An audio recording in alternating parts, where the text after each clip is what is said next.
Aha. Here we go. And now it is rolling. Hi folks, this is Pat here. I am here for the first attempt at a bread baking tutorial of a basic whole wheat sandwich bread recipe. It should be a simple bread recipe to get started with. What you are going to need for ingredients are all-purpose white flour, whole wheat flour, salt, maple syrup, active dry yeast, vegetable oil, canola oil, safflower seed oil, that sort of thing, as well as water. That's it. If you have all of your ingredients together, we are going to take a look at what materials we're going to need besides our ingredients. So, you will need to make sure that you have some measuring cups and some spoons, a liquid measuring cup, a loaf pan, because we're going to be baking a loaf of bread. I just find it's helpful to use the biggest bowl that you have. A dishcloth or like a clean old t-shirt that you've cut up will work well. Something that's not going to pill, so it won't like leave little bits of fabric around. For this recipe, anything you use the cloth for, you could also use saran wrap for. And also you'll need some sort of drying or cooling rack. So those are all the materials you'll need. Those are all the ingredients you need. First step, make sure you have all your ingredients and materials together. The second step is to wash your hands. So I'm going to do that right now. I'm also, after I'm done washing my hands, I'm going to grab the water that I'm going to need for the recipe. You are going to need 1.5 cups of water for this loaf of bread. Good to use room temperature or a little bit warmer than room temperature of water when you are baking bread, because the yeast is active at warmer temperatures. You don't want it to be too hot. Boiling water, definitely too hot. Probably no hotter than 100 degrees. So I like it when it feels warm to the touch. So we're gonna get started with what we need to do. Just by putting my water right into my bowl. And then I'm going to mix in my yeast, and I'm going to mix in my sugar as well. So I want 2 teaspoons of yeast. So the teaspoon is the smaller one. If you're using like a packet of dried yeast, like it oftentimes comes in packets, a packet is a tablespoon. And there are 3 teaspoons to a tablespoon. If you're using a packet, you're not going to use the whole packet. And then I'm going to add 1.5 tablespoons of my sugar. If you're using like white sugar or brown sugar, you're going to need to make sure that it dissolves when it goes into the water. Because I'm using maple syrup, it will already dissolve. I mean, it's already liquid. I'm just going to take my spoon and just give it a quick mix with the spoon. You could use, for this step, a whisk, and that would be fine as well. You really don't want to whisk in flour. So even if I see if I've got some clumps of yeast there, my hands are clean, I'm just going to go in there, make sure all the yeast is dissolved. So now I'm going to go ahead and I'm going to get ready to measure out and add in my flours and my salt. What I'm going to do now is I'm going to add the remaining ingredients that I have. So I have added my sugar, I've added my yeast, I have some salt, I have this oil, and I have my flours. I'm going to go ahead and I'm going to mix in my flours first, and then once I've done that, I'm going to put in the oil and the salt. So I'm going to do 2.5 cups of all-purpose white flour, and I'm going to do 1.5 cups of the whole wheat flour. You want to add your ingredients slowly for 2 reasons. 1, you can mix them in better, and 2, you can really see, like, am I adding enough? Am I adding too much? So as I put in my flour, I'm just going to, instead of putting in all of it at once, I'm going to put in my whole wheat flour. I'm going to put in most of my white flour. So there's my 1, and here's my 1/2 cup of whole wheat flour. And then I still have another 1.5 cups of white flour that I'm going to put in. I'm going to use the spoon to mix it, but I'm actually going to use the back end of the spoon. So you really want to make sure the back end of the spoon is something that you wash regularly as you use it. And this is just because it moves through the ingredients a little bit more easily. Less gets stuck to it. The goal is not to like really whip this together. We'll work on the kneading and on the bringing it all fully together in a second. At this point in time, I'm going to add my salt. I'm going to add 1.5 teaspoons of salt. My 1 teaspoon, half teaspoon in. And I'm going to do 2 tablespoons of my oil. And any sort of like cooking oil is going to be fine. What you want to stay away from are oils that are really flavorful. Unless you want that flavor in your bread. So I'm doing 2 tablespoons of oil. I get that started to mix, and then I'm going to add in another one of my cups of white flour.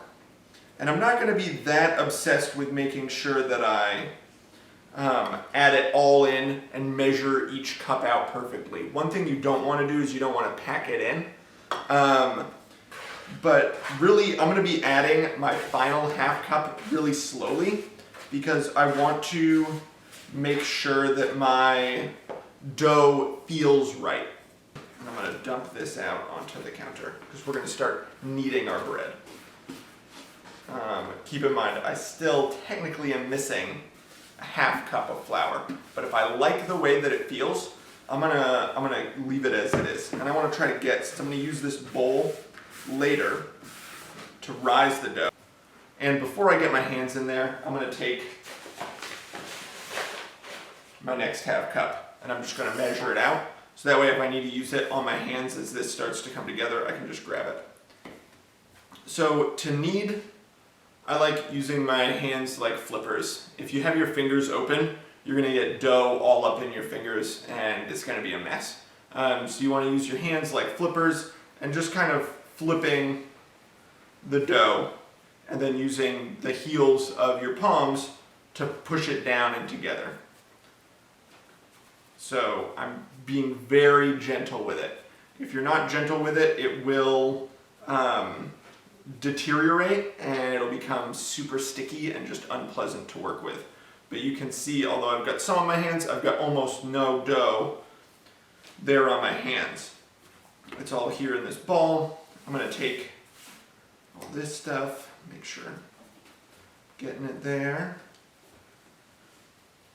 So what am I looking for in terms of a feel of the dough? I want it to be slightly tacky.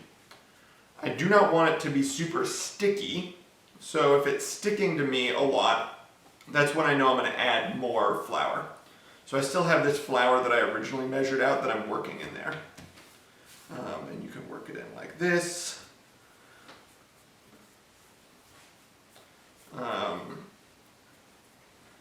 Keeping it going, working with the palms. And actually, to me, at this point in time, this looks good. It feels good. It's soft, but yet it's not liquidy, it's not soupy.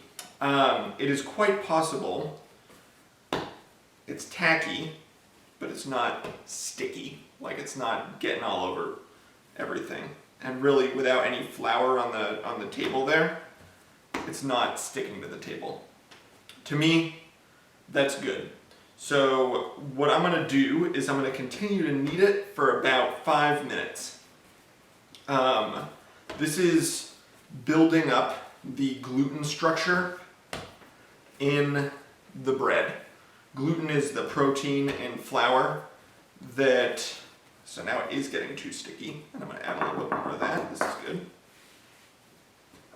Gluten is the protein in flour that helps the bread kind of cohere together.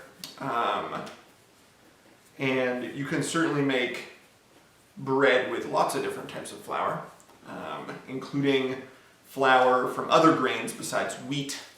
So you can use rice flour, barley flour, sorghum flour, oat flour, quinoa flour, teff flour, rye flour. All those different types of flour have different gluten contents. Some actually have more than wheat. A lot of them have less, some of them have none. So if you have someone in your family who's gluten intolerant or gluten free, you can make bread with gluten-free flour. But you gotta be careful. You cannot just replace it in here, because like what we're doing now, kneading, if its purpose is to build up the strands of gluten, you do not want to use a gluten-free flour in this recipe and treat it the same way. You don't want to be kneading it this much. And you can see when it gets sticky, I do add a little bit more of this. Just kind of brush it around on my surface. At this point in time, I feel like my dough ball is pretty nice. It's not sticky. You'll notice I still have maybe a 1/4 cup of flour left, but I'm gonna leave it just as it is because it feels good. I am going to put it back in my bowl, and I want it kind of, you know, seamless in there. So I have a seam on the bottom where I folded it together. I'm gonna have it in the top. I want it to be smooth like that. I am going to put it in my bowl. I'm gonna take, you can use saran wrap or you can use your cloth, a dish towel, like I said, like a cut up bit of t-shirt. What you gotta do is you gotta cover your bowl. We're basically trying to prevent the bread from drying out while we let it rise at room temperature. So we don't want the dough to get like a crust on it yet. That's for baking. So in order to keep it moist, one thing that some people do is you can take a little bit, you don't need to do this, you can take a little bit of oil, you just rub the ball, get your dough coated with the oil, like maybe a teaspoon.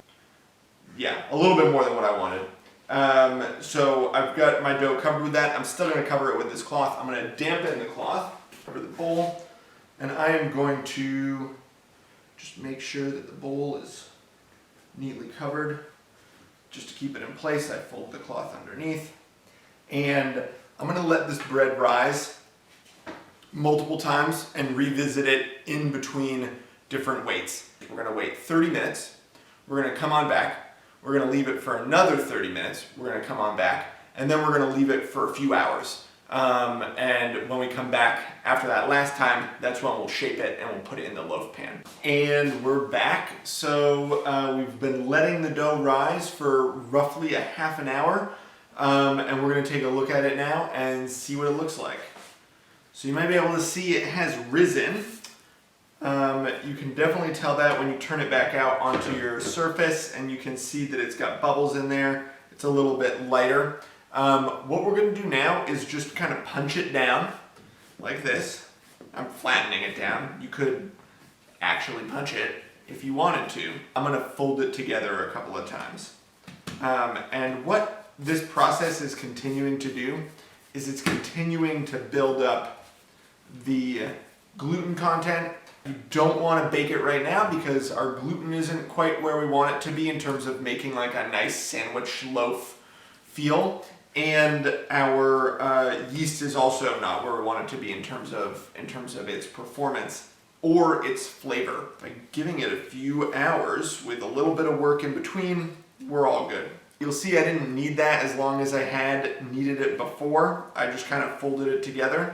And then I'm going to rewrap it up and let that rise once more. So I'm just going to put it in the bowl. I'm not going to put any more oil on it this time. You recover it with my cloth, or you can use saran wrap. And then you're all good until we come back here in another half hour. So it's been another 30 minutes and I'm going to do the exact same thing. So I take it out. It looks beautiful. From my opinion, it's nice, soft dough. There's really nothing you can do if you added too much flour earlier. However, you can do things if it's too tacky, add a little bit more flour. If your yeast is working well, you should definitely see that at this point in time, an hour after we mixed it all together, the air pockets, bubbles are growing. And I'm just gonna fold it like a piece of paper. This is less intense than the kneading that we did before. So I'm not going to work on it all that long. Just going to get it like that, fold it back in the bowl. And at this point in time, we're going to let it rise for about an hour to an hour and a half, depending upon the temperature, depending upon what you see. People say let it rise until it doubles in size. This is, mine, it appears, is going pretty quickly, so I might be closer to the 1 hour length and time. You, on the other hand, might need to go a little bit longer, depending upon how yours is working. Cover it back up, of course. And I'm going to set a timer for an hour just so I can make sure that I check on it. I'll let it rise for an hour, I'm going to check on it, and then we'll see what steps we take next. At this point in time, it's been just about an hour for me, and the dough is looking as I expect it to. So I'm going to get rid of the air from it again, and I am going to prepare it to go into the loaf pan. So I'm going to take a little bit of oil, and I'm going to put it into the loaf pan. And when I say a little bit, I mean I'm just going to drizzle it, boom, done. Maybe that's a little bit less than a tablespoon. I'm going to use my fingers to work it in around the edges of the loaf pan. Now I'm going to turn my attention back to my dough. What I'm going to do with my dough is I'm going to try to fold it up into a shape that fits in there neatly. So to fold your dough to get it into your loaf pan, you want to look at the dimensions of the piece of dough you have out in front of you, see the dimensions of your loaf pan, and fold along with that. I generally approach it in this method of rolling, essentially, and crimping in. And then when I get to the end, bringing that all over there, and then I like to kind of pinch it together. And this is going to form a seam that is going to be at the bottom of my loaf. You don't want to put the seam at your top. And it's nice to kind of like address any of the problems now because you won't be able to later. You want it to close up nicely. So I'm feeling like that looks all right. So I have the top like that, I have the bottom like that, and then I'm just gonna slip it in to the loaf pan. And it fills it up like that already. It doesn't need a huge amount of rising left. I think I'm gonna give it another 45 minutes to an hour before I put it in the oven. So at this point in time, I'm actually gonna go ahead and preheat the oven as well. So I'm preheating my oven to about 350 degrees. I'm gonna wait for about another 45 minutes before I put this in. Although I can tell, based on my interactions with this dough, that it's fairly active yeast and the conditions are good for it to rise faster than expected. As I wait, I'm going to make sure it stays covered. One of the things that you don't want happening to your loaf of bread is for it to dry out on the top, right? In making a nice crust, you want to wait until it's all there. I'm gonna cover it with this cloth and leave it loose. Instead of tucking it underneath the loaf of bread, I'm gonna let it just kind of sit on top, so as the dough rises, it can rise with it. And that's when it's really important to make sure you're using a saran wrap or a piece of fabric that is not going to pill and leave fabric on your bread. So we'll come back when this is ready to bake and when our oven is preheated to 350. All right, folks, so here we are with the bread after it has been rising for about 45 minutes. So to me, it looks very good. It's crested over the top of this loaf pan. And I think if it wound up pretty much like that, I would be happy with it. One thing you can do is you can slash the top of the loaf so that it will expand as it rises. So you can use a really sharp knife to do that, or I actually have a razor blade that I've washed off that I'm going to do the same thing with. So this is a razor blade that I've washed off. I use it only to slice the tops of bread loaves, which what this is going to do, if I go carefully, is it's going to allow this loaf to rise and expand in the oven. And that's what I ultimately have it look like. And then I'm going to put this in the oven at 350 degrees I'm going to put it in there for about an hour. Halfway through, I am going to rotate it 180 degrees so that if there are any imbalances in the temperature of the oven, it will get both sides of the loaf pretty much equally. So we'll see how it turns out. All right, so the timer has gone off, and now we need to take the bread out of the oven. Whoa! All right. Looks like this one kind of got away. It's a little bit bigger than I would have wanted it to be. Boom! And I'm not exactly sure why it happened. It might have been that I gave it a little bit too much time when I was rising it in the loaf pan. It might have been that I didn't slash enough. So ultimately I would have loved this expansion here on the side to be right down there in the middle. But it's all part of the learning process. So, if it doesn't look absolutely amazing, that's okay, as long as it's going to taste amazing on the inside. So that's my hope. It still looks like this could make a pretty good sandwich or grilled cheese or something like that. So I am excited to see what happens on the inside.